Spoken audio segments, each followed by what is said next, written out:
నమస్తే దోస్తులు అందరికి ಈಗ మా దోస్తులు అయితే చికెన్ అంతా కూర అయితే ఇంత వండి పెట్టండి రాగానే పోయి చికెన్ షాప్ పోయి ఇంత అర్ధ కిలో అంత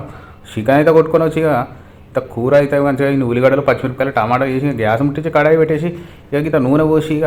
ఉల్లిగడ్డలు జీలకర్ర ఆవాలు ఇంత కొత్తిమీర కరివేపాకు అన్నీ ఉంచుకొని పక్కన పెట్టుకొని ఇక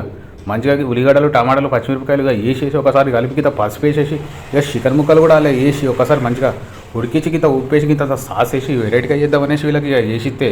ఇక రెస్టారెంట్లో పట్టి పోయి అయితే మంచిగా బిర్యానీలు మటన్లు చికెన్లు కర్రీలు అన్నీ చేస్తాను కానీ నువ్వు తినకుండా తినకపోతే మాకింత ఏమైనా కూరనా చేసి పెట్టమంటే దొండకాయలు బీరకాయలు కాకరకాయలు పచ్చళ్ళు గిచ్చళ్ళు ఇవే పెడతావా ఎప్పటికంటే ఇక సరైతే మీదకి ఇంత తీసుకుపోరానికి కూర తీసుకొని వచ్చి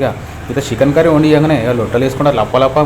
ఉడికేటప్పుడు ఉడికిందా లేదా అని 2-3 ముక్కలు తినేసి సగం అయితే ఉడగొట్టిరు ఇక మొత్తం కూర అయిపోయినాక ఇంత కరివేపాకు కొత్తిమీర వేసేసుకొని ఇంత బుక్కెడు అన్నం పెట్టించే ఇస్తే ఇక లొట్టలు వేసుకుంటా తిన్నారు వీడియోలో అయితే వాడరట కానీ కమ్మగానైతే తినారు కానీ వీడియోలు అయితే వద్దని చెప్పారు జర లైక్ షేర్ సబ్స్క్రైబ్ మళ్ళీ కలుద్దాం మీ లక్ష్మణ్.